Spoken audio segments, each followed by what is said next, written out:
Welcome to episode 5 of West Coast Biased. I'm Andrew Nemec, being joined by my co-host, Jason Suke. Suke, how you doing, man? Doing good, brother. A lot to get to today because the first college football poll is out. It's the coaches poll. Oregon comes in at number 7. We've got also receiving votes for USC and Washington, and up at the top, it's a lot of what we expected. There's multiple teams, 5 different teams who got first place votes. At number 1, it's Texas. Number 2 is Ohio State. Number 3, Penn State. All of those programs have at least 14 votes. Georgia's at number 4, Notre Dame at number 5, and at number 6, Clemson, with a pair of first place votes before you get into Oregon, Alabama, LSU, and Miami, rounding out the top 10. Any real surprises there? To me, that's kind of what we thought it was going to look like. No, I mean, you can say some shuffling around there a little bit. I think a lot of people thought Penn State would have been above Ohio State with what they have coming back. They were picked number 1 in the Big Ten, but you're the defending champs, and you're talking about 6th place votes. To me, as long as you're in the top 25 or you're within the top 25 within the first 2 weeks of the season. So you look at teams also receiving votes, whether that's Oklahoma, Missouri, USC. What you don't want is you don't want it to be 6 weeks until you get ranked, because it can hurt you. I mean, it's why the Big 12 did away with the preseason poll. I think Arizona State, I think BYU were both hurt last year by not being ranked. Like, take BYU, and believe me, I'm not a BYU honk. I know I played there, but if anyone's listened to my show over the years, that just isn't my jam. I'm not going to sit here and try to proclaim that BYU is some sort of national contender ever. But when you look at their resume compared to like SMU's resume, who they beat head to head last year, had BYU started out as a top 10 team in the country, I think they get a different consideration. And so I do think where you start matters. I don't think there's a difference between 4 and 8. I don't think there's really a difference between 10 and 15, but do we have a school that gets your attention early? And then if you lose somewhere along the way, it makes a huge difference, right? Let's take Arizona State. If Arizona State had started, and I know they ended up making the playoff, but had Arizona State started as a top 10 team, those losses look different. They're lucky that they were able to win the Big 12 and get a seat at the table, because they had 2 losses last year, but their 2 losses were viewed a lot differently than Miami's 2 losses, because Miami was thought of as a preseason top 20 team and Arizona State wasn't. So I'm not really shocked by anything I see in the poll. It's normally going to be the same, but let's take a team like Illinois, right? Who I know we're going to do, pitfalls, big games. Illinois is going to be a swing game on a lot of people's schedule. And if you go 10-2 or 9-3 in one of the big conferences, you got a shot at this. And I think Illinois being 12th, if they have a couple losses and those are close losses in big games, Illinois being at 12 or South Carolina at 13, I think it's huge for those teams to be in that mix. Because you're already considered in people's minds good teams. Bias goes a long way. I mean, the name of our show is West Coast Bias, and there is a bias across college football and what we think are elite teams. And whether people want to admit it or not, this dumb poll that means nothing and that coaches don't pay any attention to when they're voting on it's usually the AD or the some sort of assistant. It matters because this is still a very human element to this thing. No doubt. And it's funny to me, the 2 teams that I really think in the Big Ten that don't get enough love got plenty of love in this poll. It's Illinois and Indiana. I think Kirk Cignetti has done a phenomenal job at Indiana. They're a really well-coached football team, and they've got a number of pieces that I think are really intriguing. Illinois, I don't think is a fluke up there either. To have 2 other teams in the Big Ten in the top 20, other than the name brands, let's call them, the Michigan, the Ohio State, the Penn State, the Oregon in the Big Ten, that's a big deal. I mean, the fact that the fact that the Big Ten has so many good teams in the top 20, that's going to matter, and that's going to matter come playoff time. The fact that there's that early season hype, as you mentioned, is going to help carry things. And when you look at this, when the show's called West Coast Bias, look at the teams on the West Coast. There's a reason the Pac-12 is no more. Yeah. And you can be disappointed in that. I think we both certainly are disappointed that's the way it 100%. Went. But you look at, where the teams that would be the Pac-12 would be. There's not a lot of them on this list. No. Oregon's doing a lot of work. And if you ask people who are the flagship programs in the Pac-12 in football, even in the last years of the Pac-12, you just said probably Oregon, Washington, and USC. Well, rather than Oregon's conference mates being Ohio State now, Penn State, and Michigan, if it was the old Pac-12, we'd be talking about Oregon, Arizona State, Washington, and USC, and two of those teams are also receiving votes. I mean, that would be a major issue, and that's why the Pac-12 went the way that it did, the way of the dodo bird. I mean, look, the only two conferences that matter are the Big Ten and the SEC, plain and simple. I mean, the SEC has been running things for a long time. I do think that the Big Ten, having won, despite what some Vanderbilt quarterback may think, you've won 2 straight national titles, and you look at these teams that are getting votes, the Big Ten is catching up. Now, what the Big Ten needs to do is you need the Indianas and Illinois to follow up, right? Yes. Indiana can't be a one and done, right? Those are all James Madison players, and so many have moved on, including your quarterback. And you didn't really play anyone, let's be honest. And so you need Indiana to have another year like that. You need Wisconsin to get back to where they're winning big games and playing meaningful football. We need UW. We need USC to regain form. I mean, we UW Iowa to find an offense. Yeah, somewhere. Like you've got to get to that. And then, you'll sprinkle in some Big 12, some ACC. I think Clemson's a legitimate national title contender, especially when you look at their schedule. I think it's going to be easy for them to kind of coast through and get in. But at the end of the day, look, the Big 12, the Pac-12 died because it became irrelevant. And anyone with a brain knew that you had to get out while the getting was good. USC started it. Somehow UCLA tagged along. Washington and Oregon got out, and every other Pac-12 school, if they could have, would have jumped too. I hate to see it. I think it sucks, but this is college football. The Big Ten and the SEC are running the show, and the Big Ten trying to catch up to the SEC, and you see it in the rankings. And, now I think it's for the Big Ten. The Big Ten has proven that their best is as good as anyone in college football, and I think their best is going to be as good as anyone in college football this year. But I do think if the Big Ten wants to get kind of that national respect, where every year we talk about them like we do the SEC, well, winning national titles certainly makes a difference. But when Clemson was winning national titles, no one said the ACC was any good. When USC was winning national titles, no one said the Pac-12 was any good. It was just, hey, USC's good, Clemson's good, and the rest of the conference sucks. Yeah, they're carrying the conference, right? Carrying the conference. So we really do need the UWs, the USCs, the Iowas, the Wisconsins, the Illinois, the Indianas, Penn State to a large extent. Do something. Penn State took a big step last year, and now we expect them to be a national title. Go win a national title. Go play for a national title. And I think you do that a couple years, in a row, and I think the Big Ten will close that gap. But, no real surprises here. Texas, Ohio State, Penn State, Georgia, Notre Dame, Clemson, Oregon, Bama, LSU, Miami. Is there anyone? I mean, honestly, probably the biggest shock is Arizona State and Illinois at 11 and 12. Yeah. I mean, I have to get to 11 and 12 before I'm like, yeah. The rest of it, dude, rinse and repeat. Shocking development. Schools that spend a lot of money and have high profile and get 5-star kids, they turn out to be good at football. It's funny. You said you're not in any way biased with BYU, but you did show off a BYU helmet. You also have worn a BYU shirt. And I saw your eyes get bright, shiny bright when you got to number 23 in the preseason poll, and there were your Cougars. Yeah. I played with Kalani Sitake. I was an offensive lineman there for 5 years, and I was there with Kalani for 3 or 4 years with Kalani, and 4 years with Kalani I had. And he's just a good guy, and I root for him. And I'll say this: some of the BYU stuff, dude, it drives me crazy. Some of the pious, holier than thou crap. I've been honest that probably wasn't the best fit for me when I went there. If anyone knows me, don't judge the Mormon faith or BYU on me. Never. You should have never done that. But this is what I'll say about BYU. In increasingly a world where nothing matters other than results, I will tell you that the one thing I am proud of, even though sometimes I think some of the stuff they do is silly and, like I said, self-righteous, it is one of the schools, and I would put Stanford in this category. I put Vanderbilt in this category. I put the service academies. And these are the 10 of the schools I tend to root for. Football is not the end all, the be all.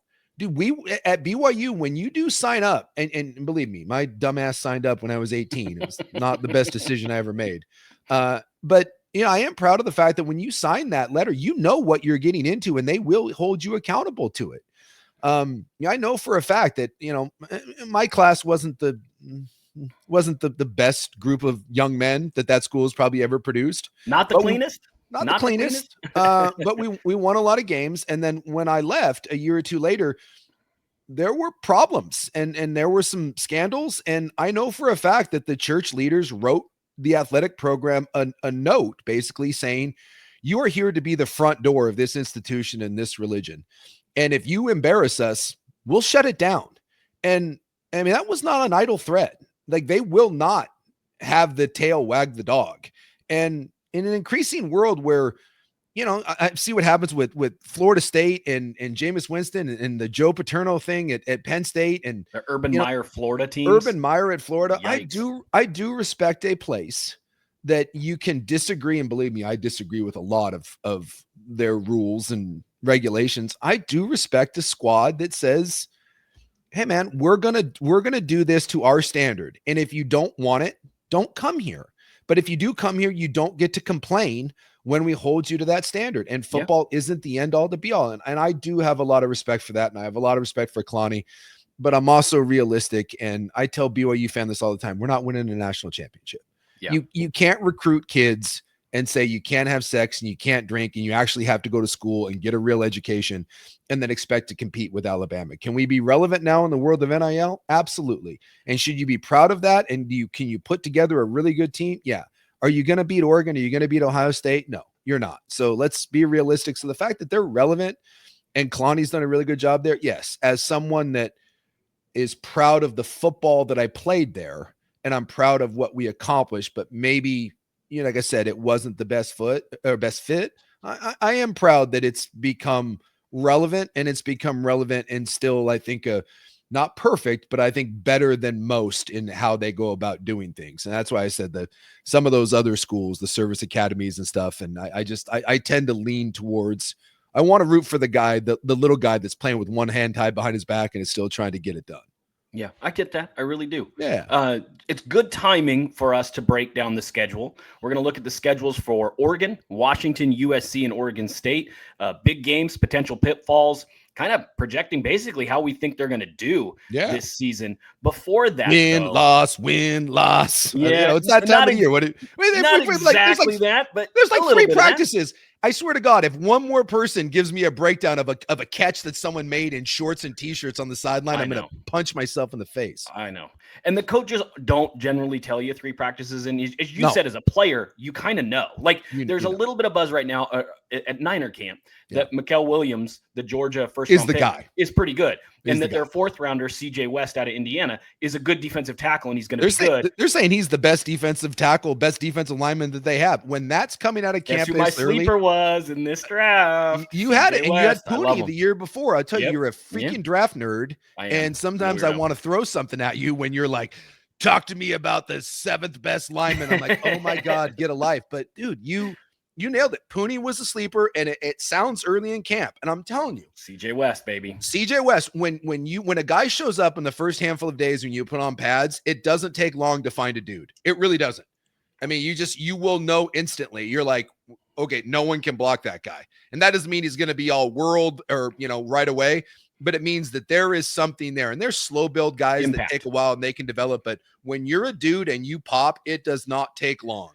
And I think NFL people are a little quicker to say that's a dude, whereas college, I think people are a little more coaches in college played a little closer to the vest. Right. And that was going to be my point, is the fact that there's 3 practices in the NFL. They'll start to tell you like, hey, these guys are popping in college. And I'm not saying he is, because I think DeCorian Moore is going to be great. If DeCorian Moore were struggling, you would not hear about it. No. If Dante Moore were terrible these first 3 practices, you would never hear a thing. In fact, it took a while for the buzz, if we're talking Oregon, for LaMichael James and Marcus Mariota as freshmen. People knew how good they were. People knew within the program, and still it was kept relatively quiet. And even the fact that there was buzz midseason, like, hey, these young guys up and coming are really, really good. It takes a while. It takes a while. Bruce Feldman's Freaks list, we're going to bring it up and touch on it just very quickly, because Oregon had a guy at number 4. They had 2 guys on the list. Yeah, they had 2 guys on the list. They had Kenyon Sadiq, who sat just outside the top 10. I thought Kenyon Sadiq potentially would be number 4. Yeah. The guy at number 4, and if you're number 4 in Bruce Feldman's Freaks list, if your leg doesn't fall off, you're getting drafted. Yeah. Because the NFL is going to fall in love with you. It's Amari Washington, the defensive tackle out of Oregon, and his stats are insane. I'm going to read you again. This is Bruce Feldman's Freaks list from The Athletic, New York Times. 6'3", 338-pound Washington is of the caliber of elite D lineman head coach Dan Lanning saw in the SEC. His numbers made me do a triple take when the staff sent them over. To be that massive and clock almost 21 miles per hour and with a vertical leap of 36 inches is mind-blowing. Washington squatted 755 pounds, bench pressed 475. All right, that one's not that good. The squat, but come on, No. bench 475. Power clean 385. That's pretty good. He's coming off a season in which he had 10 tackles, 1 tackle for loss, but he figures to make a bigger impact now that defensive tackles Derek Harmon and Jamari Caldwell are in the NFL. He's always been extremely explosive, and his conditioning has gotten better and better each year. He's always had an elite get off and can get knocked back on the line of scrimmage, but his technique has really come along to match that now. That's from Dan Lanning. What's funny is Amari Washington last year, he's 340 pounds. Yeah. What he flashes as, because you'd think, okay, run stuffer. And he does. He gets knocked back a little bit. Where he's actually at his best is as a penetrating defensive tackle who disrupts pass rushers. At least he was more Derek Harmon than Jamari Caldwell. Let's put it that way. Well, his technique that's ridiculous. When you watch him, his techniques, I mean, it's very, not great. It's not good. But when he just goes straight ahead, he's a freight train from hell. Like, I mean, that's ridiculous. Someone that big who moves that well. 36-inch vert, squatting 755 pounds. Yeah, the 755 is, I mean, that's and honestly, the clean. A lot of linemen bench 475. Yes, I mean, it's a good bench. It's a good number. Yeah. It's a good number, but it's not eye-popping. Most interior guys without long arms, I bench 475 and I wasn't on any sort of freak list, but the 755 and then the 385 to be that big and explosive, because you got to have some twitch to get your ass off the ground at 755. And then the 385, I never sniffed 385. I was not a very explosive player. Hence I wasn't a great power cleaner. And then some of the vert stuff. And so he's just one of those guys. One, he's been too heavy. He really shouldn't be 338. He should probably be more 320. And he got down to 338. So I think, and he's a junior. So this is where it's just one of those guys that I when you see him in practice, I guarantee the coaches are like, God, if it ever comes together. Yeah. Jordan Davis was like this. I mean, this was Jordan Davis, the nose tackle from Georgia. It is kind of like this. He's just was a really, really big kid that was insanely athletic, and could he put it all together? And I do think Oregon needs him to put it together. The difference between like winning a national championship and being an also-ran is going to be a handful of guys every year that pop. And Derek Harmon and Caldwell. Derek Harmon was arguably the best defensive tackle in college football last year, and hence number one team in the country. So with those guys gone and some uncertainty there, Bear Alexander, and can you motivate him? I think Amari Washington is one of those big X factor guys. Can he agree? Can he go from just being a big guy that's hard to kind of move to this is a guy that can wreck offenses? Because if you get a guy that size in the middle, dude, say what you will about edge rushers. I don't care. NFL, college. If you give me a guy that constantly collapses pockets and eats up guards and centers and ruins run games and pushes pockets, I think that's the most disruptive force in the NFL. Me personally, and as a center and guard, I'm telling you, when you got a guy that you cannot handle one-on-one and you have to double team him, it mucks up everything else in your game. Chris Jones for the Kansas City Chiefs. There are years where they have fairly average edge rushers. No apologies to George Karlaftis. We like George Karlaftis here. But he won them a Super Bowl. I mean, he absolutely destroyed the 49ers. I'll say Aaron Donald, and I know Aaron Donald wasn't this big physical, although he was an athletic freak. You want to talk about someone that was just built, he's a little ball of power. But again, given my choice between whatever edge rusher you want, TJ Watt, Micah Parsons, whoever, right? I get it. The edge rusher is devastating, third down, to bend the corner, all that. I'll take Aaron Donald every day because Aaron Donald plays inside, and you can't run away from Aaron Donald. You can move him anywhere inside. JJ Watt, I'll go to my grave saying JJ Watt is better than his brother because JJ Watt could do it across the board. TJ Watt's a great player, but I can scheme edge guys. I can chip edge guys. I can run away. I can bootleg. You give me a guy in the middle that just can't be handled one-on-one, or sometimes even watch two people blocked Aaron Donald every play, and block is a strong word because they never did it. Attempted to. So the fact that I could take two guys in the middle, and I know the moment my quarterback turns his back on play action, you can't really run play action. Because 99's there when you turn around. So I'm a big interior lineman guy, and I don't think they get the love and respect, but I think more and more teams are starting to figure out that I don't necessarily need the $40 million guy on the edge. Sacks are the most overrated stat in all of football. Okay, you got 11 sacks. Were they meaningful or were they in blowouts? How many quarterback pressures did you get, right? How many, I want to know that. And I think those interior guys, for me, if I'm building my defense, I love dominant interior pocket pushers. And we'll see if Washington can go from just big body athletic freak to a game wrecker like Derek Carmen was. Go watch Derek Carmen against Ohio State. And I know the defense wasn't great, but Derek Carmen was a problem in every game they played except for the second Ohio State game when everything was a problem for Oregon. You mentioned sacks being overrated, and it works on both sides. Sacks allowed for offensive linemen and sacks obviously registered for defensive linemen. I think there's potential here if you're looking at Oregon and just the hype around a couple of their guys who are sack merchants. One, Mateo Uyunglele, 10.5 last year. His conversion rate on pressure to sack is really, really high. That just way too high. Like for the number of pressures he got, his sack number should be more like 7. And that's great. He finished. He's a big athlete. He's a good football player. No one's taking shots at him. I think he's a top 10 edge rusher in college football. I do. But I think there are folks who think he's potentially a top 15 pick. I kind of don't see that. And I kind of don't see it because of the bend. On the flip side, Isaiah World, 0 sacks allowed last year, and everyone's making a huge deal out of that. The bigger number to me, the number that I'm a little concerned about, is penalties.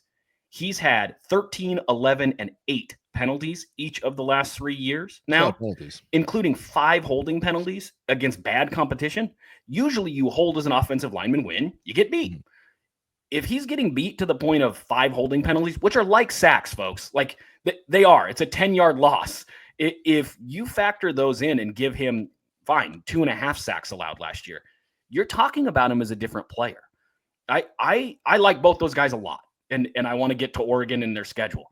But you mentioned that people make a big deal about sacks on both sides, and both those guys to me kind of have inflated numbers in those categories. Mateo Uyunglele, I think, was more of a 7-sack guy last year. He did some cleanup with Harmon pushing the pocket, and then on the flip side, Isaiah World's holding penalties. If you convert some of those to sacks instead, we're talking about Isaiah World different. Both those guys could be amazing. I think they're more like round 2 guys and not quite round 1 guys.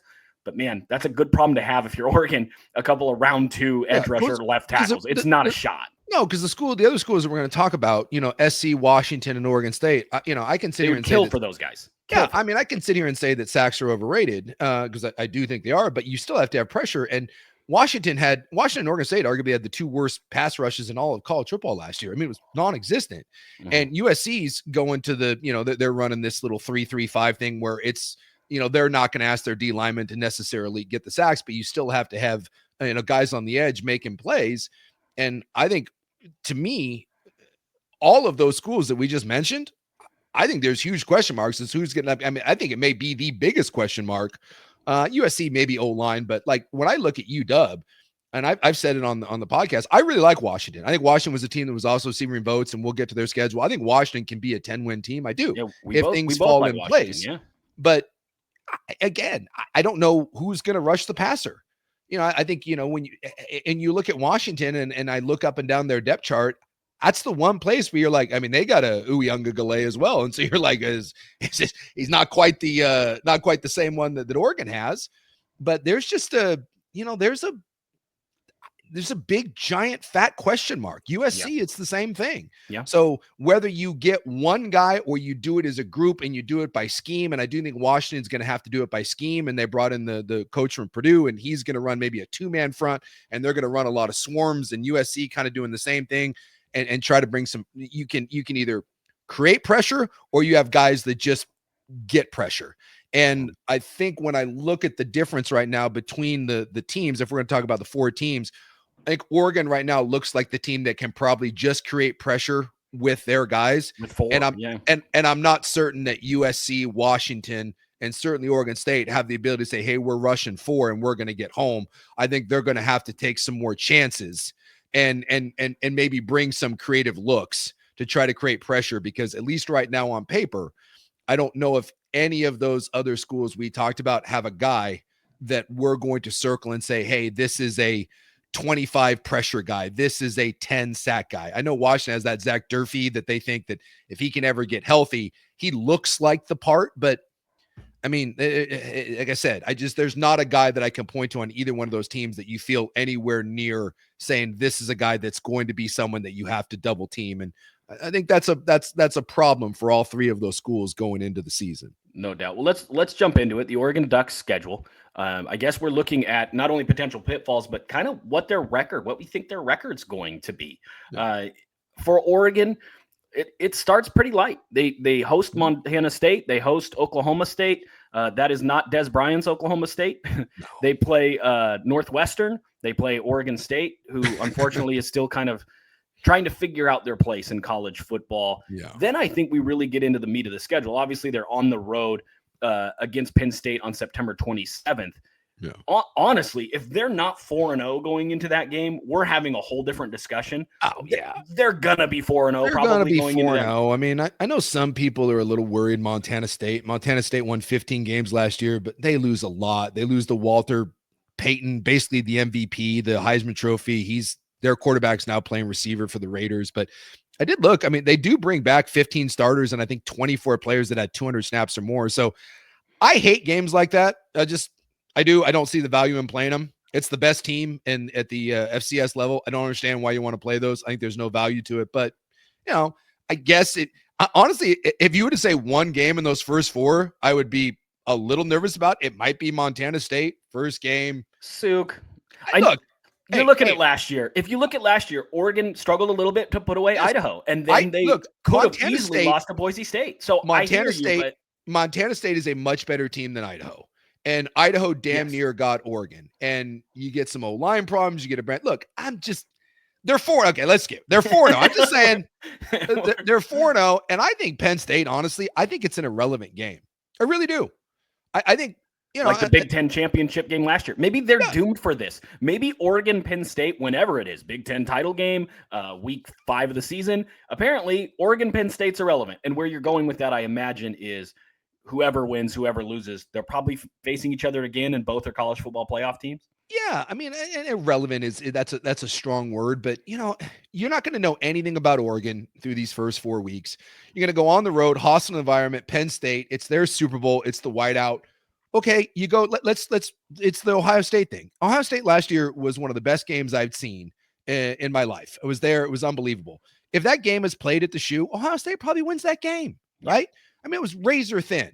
Let's put it in Penn State. And if Ohio State wins that game, if Oregon wins that game, it didn't matter. At the end of the year, you're still going to have to see each other, right? I think both of those still playoff teams. So obviously you want to win that game, but if you're going to tell me that that's a game that you lose, do I think it really negatively impacts your season? Not really. So I just think that's going to be the one where if you lose, sports radio will love it. And we'll be like, oh, what's wrong with Oregon? And can Dan Lanning win the big one? But when I look through this schedule, I would make the argument that I just think that after Penn State, to me, that's where it gets interesting because win or lose against Penn State, but I'm just going to say they lose that game. And I'm not saying that they're going to. I'm just saying if they lose that game, you're not married to the take. It's just not married to the take. It is probably what it favored is. by 5 going into that. Yeah, and then I would look at and then Indiana is after that. We'll find out what Indiana has. I tend to, I would be worried about that game coming off the Penn State game if there wasn't a bye week. Exactly. That would be the game where you'd go, man, Indiana's a top 20 team. They're good. Curt Cignetti's a really good coach, actually. I don't think he gets enough love coming over from, as you said, James Madison. He's a good football coach. Yeah. Oregon gets a whole bye to recover. And so I think that's a winnable game. Very winnable. They're so much more talented, and it's at home. Yeah. And then, to me, like I would look at one that I think may be a pitfall, like maybe on the road at Iowa. Like remember last year they went on the road to Wisconsin, and that's in November. You get some cold weather, and Wisconsin was not a good football team and didn't have a quarterback. Sound like someone we know, freaking Iowa. And Wisconsin damn near got that game. Yeah. Like that's one that I think to me is that I would circle and say, just keep an eye on that, right? Iowa is the new offensive coordinator last year. Looked like they actually were trying to attempt to play 21st century offensive football. We know they always play defense. It's a tough place to play. It's in November. There could be some snow on the ground.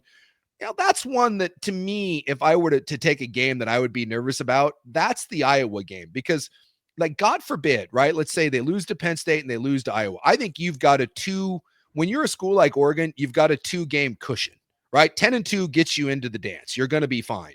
But if you lose to Penn State and then, God forbid, something weird happens at Iowa, now we're into that stretch, and we got USC and we got Washington. And then those suddenly your college football playoff bid's on the line. On the line. And I think USC and Washington are both going to be good teams. I think those are going to be, I told you, I think if you're giving me a dark horse, if I have to pick a team in the Big Ten outside of the Big Three, Penn State, Ohio State, Oregon, one of the other teams, and I know people are jockeying Illinois, some people like Indiana.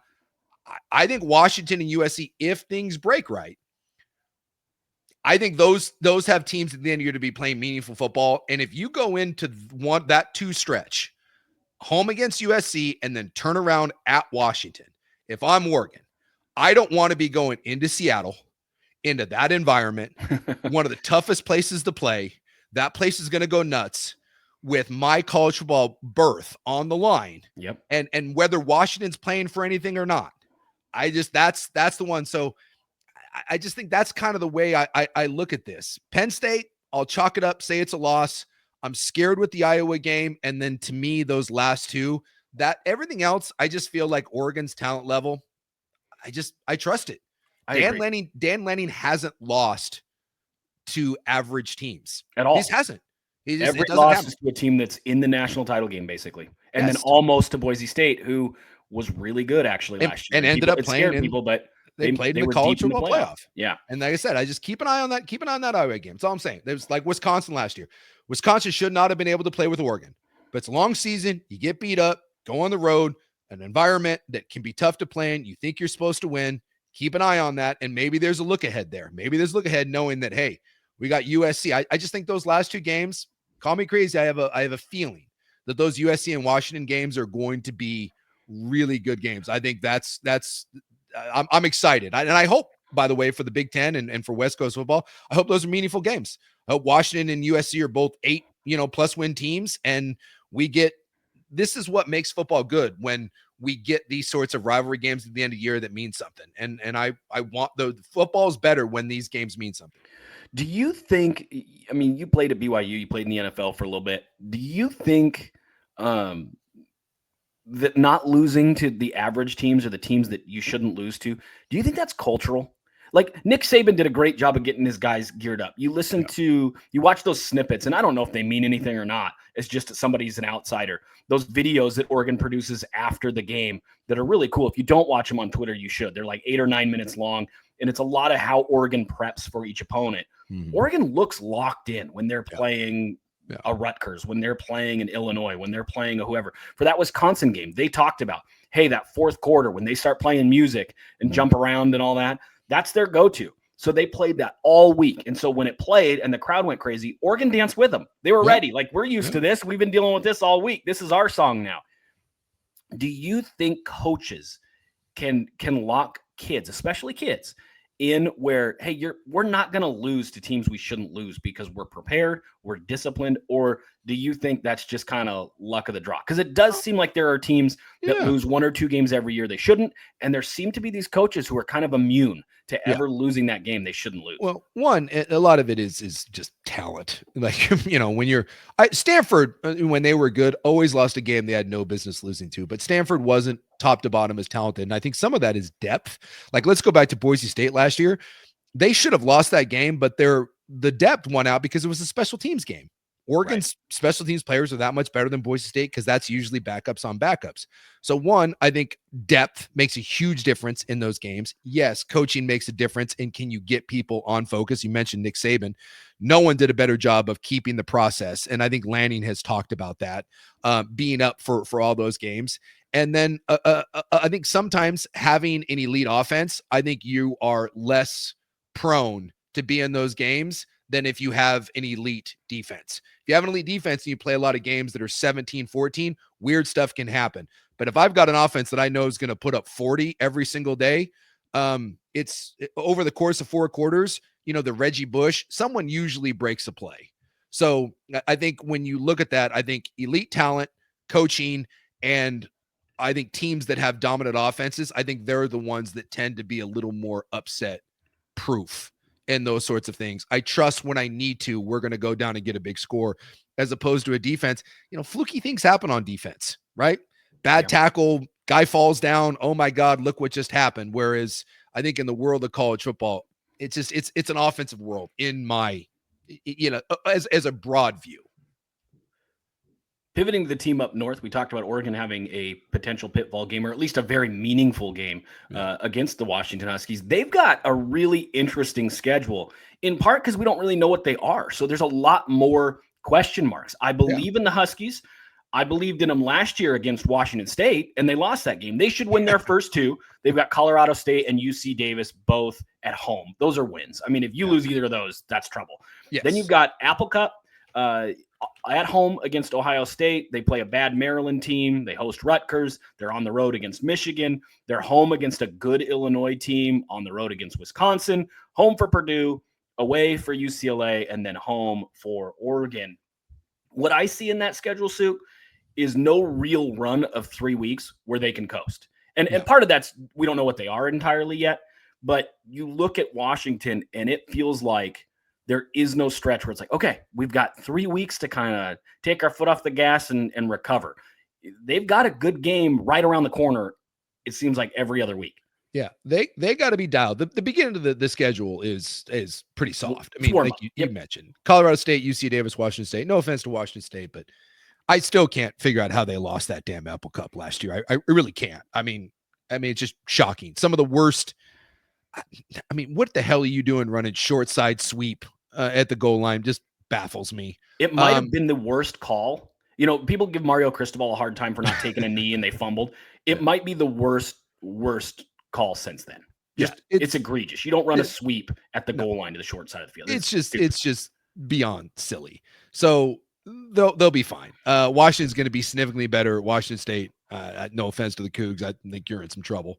So you're 3-0, and then you get Ohio State. I'm going to say as good as, and I like I said, I really like Washington, and I know some Washington fans are a little bowed up. I heard some people being like, how come no one's talking about Ohio State and us? Well, you got to win games. Like you can't have the season you had last year. You can't lose to Maryland and then expect us to think that this Ohio State game is a meaningful game. But it is at home, and we'll see. Ohio State's got some new players, but Ohio State's Ohio State. I just think for Washington, I think that, especially early on, you're probably not going to be in that game. I think Ohio State's just a different tier than you are. So again, I kind of take that one off the board, and I'm not going to say that it's much like the Penn State. I'm going to say it's irrelevant, but I'll give you a loss. And then we go on a run at Maryland. Maryland's terrible. Again, how did you lose to them? Rutgers, you outgained Rutgers by like 200 and something yards, and you get Rutgers at home.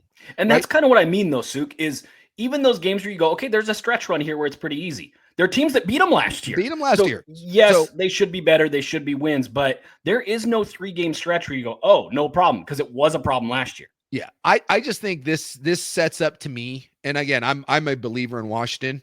I think this is 5-1. I do. I think this is 5-1. To me, there's no excuse for losing to Colorado State, UC Davis, Washington State, Maryland, or Rutgers at home. It's just not. You were better than Maryland last year, and you shot yourself in the foot. You were better than Rutgers, and somehow you managed to lose that game.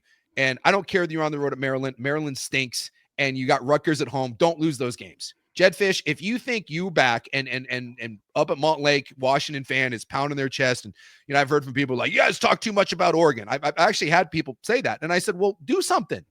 Like when you play for a national title, we talk about you, but you can't win 6 games and then expect to get the same sort of coverage as a team that was the number 1 team in the country last year. So win. So to me, I hate this. Well, it's a swing game. No, you are better than Maryland and Rutgers, and it's not even close. Win the damn game. And then this, to me, is their season. Their season is Michigan, Illinois, Wisconsin. Because again, I think you're significantly better than Purdue, and you're a lot better than UCLA. And then I get to Oregon. And Oregon, to me, much like Ohio State, that's a different animal, right? Those are different teams. Those are games that you probably shouldn't win. Doesn't mean you can't, but those are games that you shouldn't win. But you get to the end of the year, and maybe that Oregon game is like, oh my God, we're talking about a playoff elimination game. Anything can happen. But to me, the Washington season comes down to Michigan, Illinois, and Wisconsin. I think those are 3 flip games. And I think Wisconsin, you're more talented in, but we know going on the road in November, we talked about it last year with Oregon. That's a tough place to go. It's like going on the road against Iowa. By the way, what happened when Iowa played Washington last year? Didn't go well, right? That's a tough physical football team that you know is going to be well coached. So those are three games that I don't know if you're going to be favored in those. I think maybe you're favored against Wisconsin, and we'll see how the season goes to those. But right now, you're probably underdogs to, well, you're not probably, you're underdogs to Michigan, you're underdogs to Illinois. You get one of them at home, you get one of them on the road. You want to prove that you are back and that Fish has this. You got to go 2-3 in that stretch. Yes. I think you go 2-3 in that stretch, and I feel very comfortable saying that this is a 9-win team that maybe is playing Oregon for a chance to get into the college football playoff. Or at least be, what a big game that would be. Or at least to be in that discussion. That's where I'm going. Lose to Ohio State, go 2-3 in that stretch, Michigan, Illinois, Wisconsin, and I think you have a chance to play Oregon at your place at the end of the year. Are you kidding me? November 29th, Thanksgiving, right?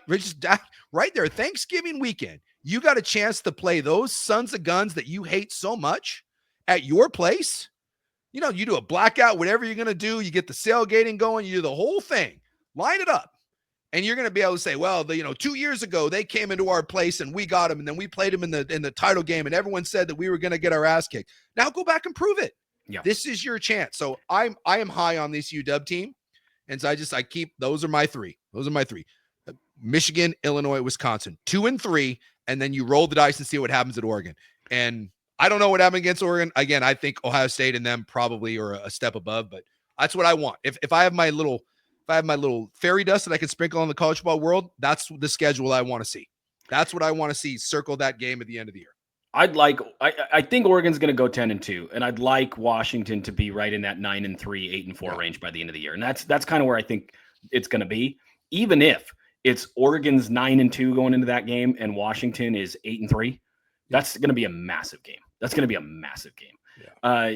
USC, man, they're over under 7.5. And you look at it, we talked about it with Washington. They at least should have a really good start. They've got Missouri State, Georgia Southern, Purdue, Michigan State. They should be 4-0. And that's where I think Vegas is so weird. They have them at 7.5. I don't get that. By the way, I have placed I have placed a decent wager. I'm not, okay. We're not on USC over. Yeah, the USC over to me is a lock. I don't know, it just makes no sense to me that we're just at this point now where USC is dog crap. When it's 7.5 and you're giving me Missouri State, Georgia Southern, Purdue, and Michigan State, you're giving me 4 games, and I'll grab that. So then it starts to get tricky because they're on the road against Illinois. And by the way, from a talent standpoint, you pointed this out. USC is more talented than Illinois. Yes. Illinois is a good football team. But if we're talking, the Jimmies and Joes, USC is in a whole nother stratosphere as a recruiter. And that's nice that Illinois is a good football team. They are. No one's taking that away from them. But you can't tell me that's not like a coin flip type of game. Then they host Michigan. They're on the road for Notre Dame. That's tough. They're on the road against the Nebraska team that has a ton of hype because they have Dylan Raiola, but so far hasn't really done anything with it. Then they host Northwestern. They host Iowa. They go on the road against Oregon, and they host UCLA. I don't know if I can easily get to 9 or 10 wins. I have a really hard time projecting them anywhere under 8. I mean, they have 7 almost gimmies. So they start out 4-0, and then you say they should probably beat Northwestern, right? I mean, that's fair. Yeah, Northwestern's not a good football team. They play UCLA and Iowa at home and Nebraska on the road. You can't tell me they don't win 2 of those 3 or that they shouldn't win 2 of those 3. And we're right there now. This schedule sets to me. It sets really well. This is why, again, I told you I'm bullish on Washington and I'm bullish on USC.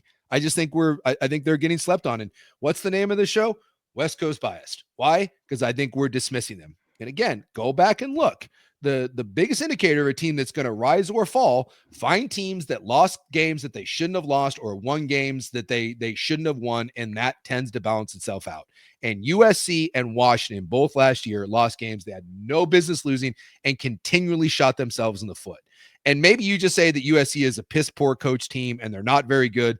I tend to I refuse to believe that Lincoln Riley forgot how to coach. Their defense made giant strides last year from 1 year under their new defensive coordinator. Coach Lynn is great. They shoved 10 points, almost 11 points off their. So they got better, and they found ways to lose games that they had no business losing because they're uber talented from a talent standpoint. This is the third or fourth most talented team in the Big Ten. And, you know, we talk about this all the time. Dave Bartu is a good buddy of mine, does college football matrix. He's a really smart guy. He's just an analytics guy.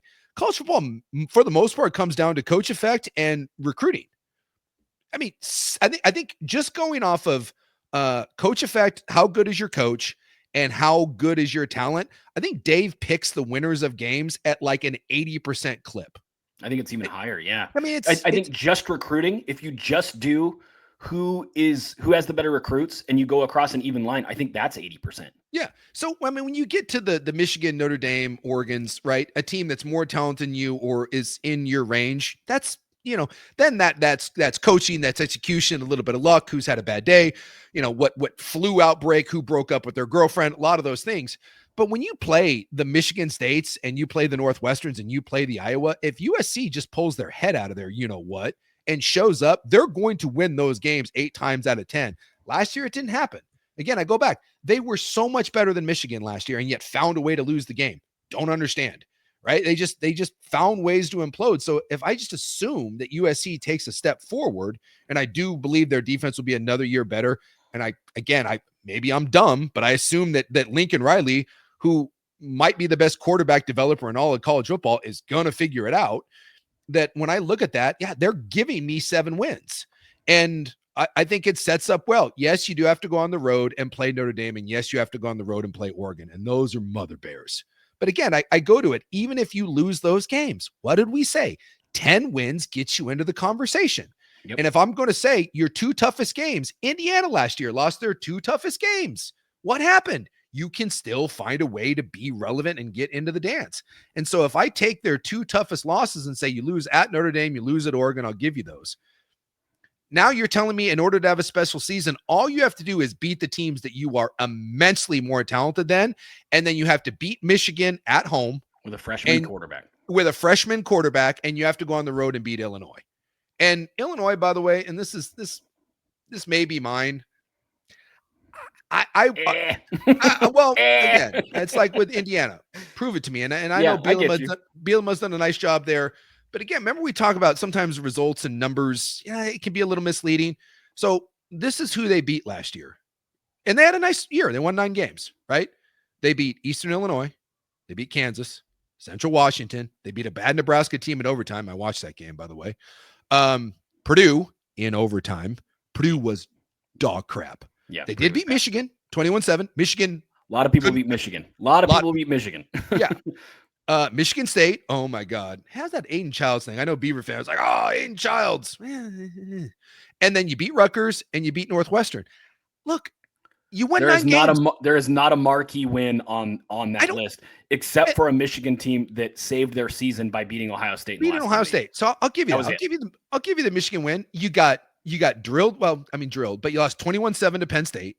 You got blown out by Oregon 38-9, and you lost to Minnesota 25-17. So yes, you bring back maybe the second or third best quarterback in the Big Ten. And so look, I'm not dismissing Illinois, but I think the idea that Illinois is like the 10th best team in the country. And it's like, if I looked at USC and I looked at Illinois and we went through their starters outside of quarterback, USC is going to have an advantage in the majority of those positions. They're just a more talented team.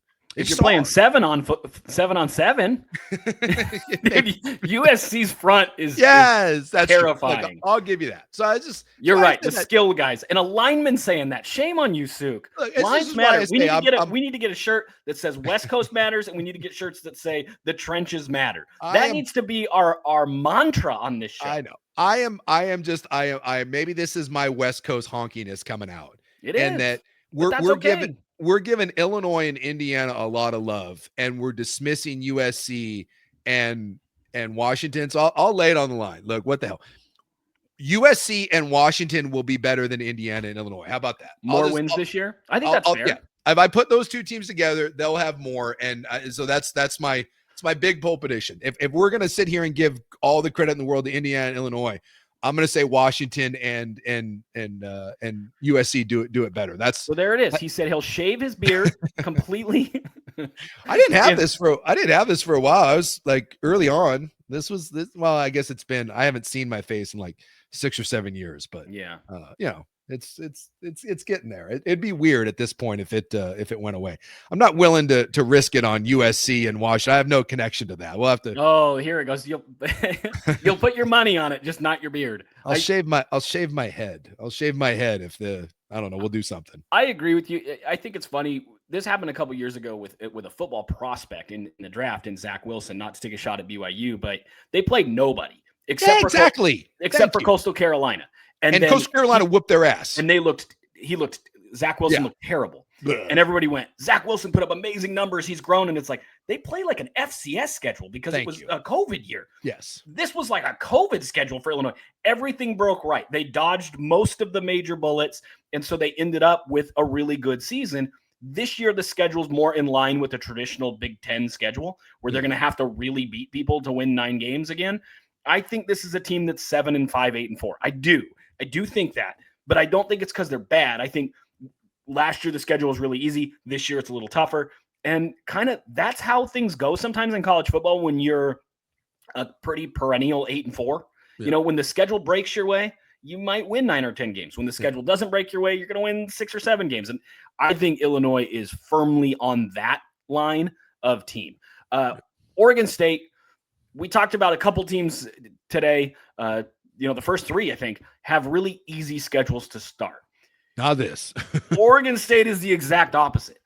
Oregon State starts out with Cal at home, and I looked that up. Cal is favored by 10.5, even having lost their running back and their star quarterback. Well, I mean, I know last year, you can't do the, year before, whatever, but, they just didn't beat good teams last year. And I don't know if Cal necessarily is a good team, but from a talent standpoint, they beat Oregon State 44-7.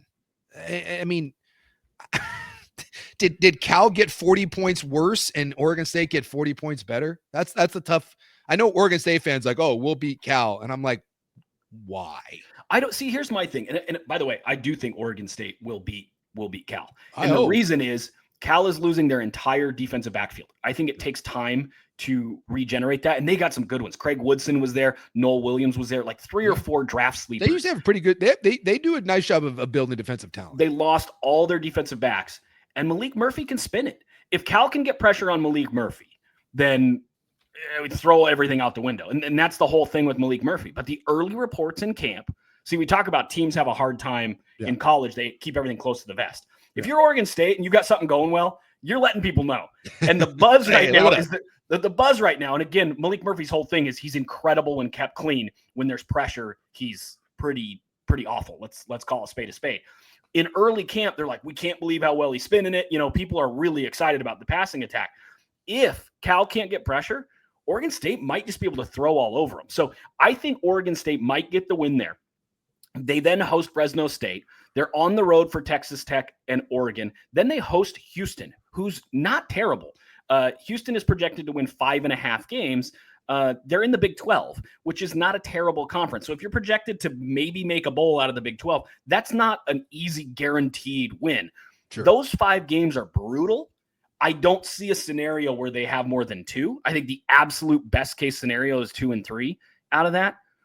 Is that crazy to say that the very best they could possibly do is 2 and 3? Well, they can't beat Texas Tech at Texas Tech. They can't beat Oregon at Oregon, I don't think. Then they've got to somehow beat Cal, Fresno State, and Houston at home. And I don't think you can win all 3 of those. I don't see that scenario. You just got to weather the storm. This whole year for Oregon State, for me, is just kind of regaining some footing. Right. And stabilizing a program, getting ready to go into the Pac-12 next year. And Cal, Fresno State, these are games that if Oregon State, if we're going to say the best is to get to a bowl, right? And say, if that's ultimately the goal, to get to a bowl, you got to win 2 or 3 of Cal, Fresno State, and Houston. right? Absolutely You have to. You got to get 2 of those 3. I think we're in agreement here. On the road at Texas Tech and then at Oregon. Look, Oregon has left you in the rearview mirror at this point. It's just not. It's not happening. Just stop. That game will go as bad as Dan Lanning and Oregon want it to go, and hopefully they take their foot off the gas. But App State, Wake Forest, Lafayette, Washington State twice, Sam Houston, Tulsa. Why not? If you can get through that gauntlet, and Oregon State, right? You like Walker on the outside. You mentioned Malik Murphy can spin it. I think Oregon State has always been able to run the ball, even last year with all their offensive struggles. Hankerson still did a nice job of running the ball. The defense can't be any worse than it was last year. 7 sacks all year. Oh my God. And just, I think they had like a 4-year-old playing defensive line at one point with all the injuries they had. So we assume that the defense is going to get better. We assume with Murphy and actually having a downfield passing attack, they're going to run the ball. They always run the ball. So I look at App State, Wake Forest. Again, you look through that. There's not a game after Houston that you would say that Oregon State is overwhelmed. There just isn't. Not overwhelmed. No, not overwhelmed. They won't be favored in every game, but they won't be overwhelmed talent-wise. Anyway. But you're also not going to be I don't think you're going to be a touchdown underdog in any of those games. And again, we'll see what happens as the season goes on. And, maybe Washington State ends up being great, or, Tulsa's slinging it around, scoring 50. But like when you're looking through the preseason lines, those are every one of those is a winnable game. And so you got 1, 2, 3, 4, 5, 6. You got 7 winnable games on that schedule. Again, you're not going to go 7-0. You lost to Nevada last year, right? You're not going to go 7-0. 28-0 to Air Force. You lost to San Jose State. It was bad, but you're going to be in a lot of those games, which is I think we're both in agreement there. You got to win 2 of those first 5, and it can't go sideways. And we don't want to air any dirty laundry, but there's some talk that maybe there's some NIL stuff happening down there that isn't the best. And, maybe there's some discontent with some of the guys. And again, these are all just whispers. Like no one, not sitting here saying that anything sky's falling, but if you start the year and you lose to Cal and Fresno State, and then you play Texas Tech and Oregon, that's the one you can't. You can't. Because that runs the risk of, especially if those 2 games go bad, Texas Tech and Oregon, and they can go bad. We know that. Yeah. If you're 0-4 with a minus 70 point differential in the first 4, do guys start checking out? Yeah. Do guys start, hey, I'm not invested in this. And we've seen it. We've seen it where people check out at different programs. And when that happens, it can get ugly. And then all of a sudden those games that are winnable games that should be, and I'm not saying that's all that happened last year. Again, I think injuries played a lot to do with that, and it was a rough year. But no, you don't lose 28-0 to Air Force unless something internally there's frustration, and that's my concern. And that I'll be honest, that's my big concern here with Oregon State. They were in the Pac-12 with Pac-12 facilities. 24/7 Sports released their facility rankings like 3 years ago. And Oregon State was 25th in the nation. Yes. Top 25 in the nation. It's nice down there. They've done a nice job. So you have had a multi-decade runway of buildup of resources. And your roster obviously turns over every year. You get some level of turnover, especially in the NIL era. But you have a multi-decade tradition of being a power conference team. Yeah. They fumbled that lead, that edge they had over the Mountain West teams they played last year. Immediately. They immediately became play to your level of competition. We're a mid-tier Mountain West team who can win any given week and lose any given week. That's concerning because that fall was so quick where I talked to recruits. They were telling recruits with this schedule, we're a Pac-12 team. Yeah. We should win 10 games. We have a chance. Oregon State fan last year, believe me, they were telling me, and they told recruits they thought they had an outside chance of making the college football playoff. Heard that up and down. It's a real thing. I mean, multiple people told me that, so I know it's true. If you're saying that to people, and then you play that way, we talk about self-evaluating, and we talk about with Dan Lanning, right? Dante Moore's in there. Your receiving core is not really experienced. Okay, let's get a good O-line in the transfer portal. Let's get a running back. That's what money can buy you in college football. But there is something to be said about self-evaluation and saying, here's where we're at. Here's where we need to patch things up. If you really think, and if it's not just recruiting pitch, if you really think you're a 10-win team, and then you deliver that season, you are not evaluating your talent properly. Yeah. So I don't know what to expect from this team. I think they can really spin it. I don't know how they're going to be in the trenches. I think positive. Let's be positive here. Let's be. If they can win 6 games, that's a good season. Yes. It's not a phenomenal home run season. But it stabilizes. But it's stabilizing. And that's what Oregon State fan needs this year. The hard part of that as a fan is if you start 1-3, 0-4, and by the way, you play Texas Tech and Oregon on the back half of those 4. So you're going to be 1-3 with blowout losses or 2-2 with blowout losses. Yeah. It's hard to stay with them for the App States, for the Sam Houston States, for the Lafayette Leopards. Some Oregon State fans are going to just be like, this isn't for me. Yeah. They're at best going to be 6-6, and I don't care to watch them play Sam Houston State. Yeah. That's the hard part. But man, I think the pieces are there. They have to, like you said, they have to stick with it when they're 1-3, 0-4, whatever the case may be. Keep it together. They have to keep the ship steering in the right direction. And if they do, that load lightens big time in the second half. And they've got a chance to win 4 in a row or 4 out of 5 or something like that. Because I've been doing kind of my game of the year, this is my swing game. I'll say Houston then. Houston. I think you're right. Houston at home, who, Houston, I think won 4 or 5 games last year. They weren't very good. But again, they're picked middle of the road, even though there was no official Big 12, poll. Houston's not supposed to be like dog-ass, but they're also not supposed to be any sort of contender.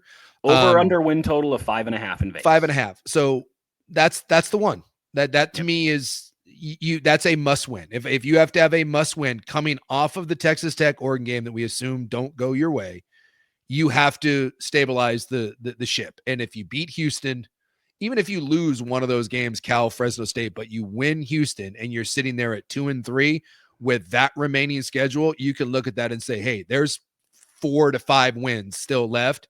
Guys, keep this together. We can go to a bowl game. We can get this done. You lose to Houston, and maybe it goes the other way. Maybe that's the precipice, right? Maybe that Houston game is the one that decides which way your season goes. So circle that. Friday, September 26th.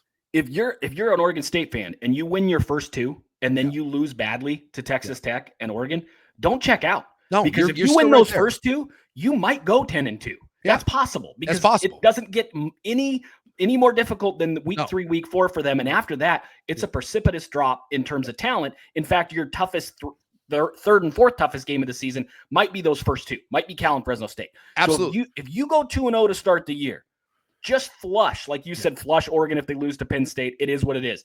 Just flush the Texas Tech Oregon result and say, we've got a chance still to win 8, 9, 10 games. Yes, you got a chance with Trent Walker and some of the bigger receivers they have, and they Darius like their Clemens, backs. Yep. And you mentioned, Malik Murphy. If Malik Murphy can spin it and you can give him some time, and then just find a pass rush. I don't know where. Find a pass rush. I don't care who have to do it.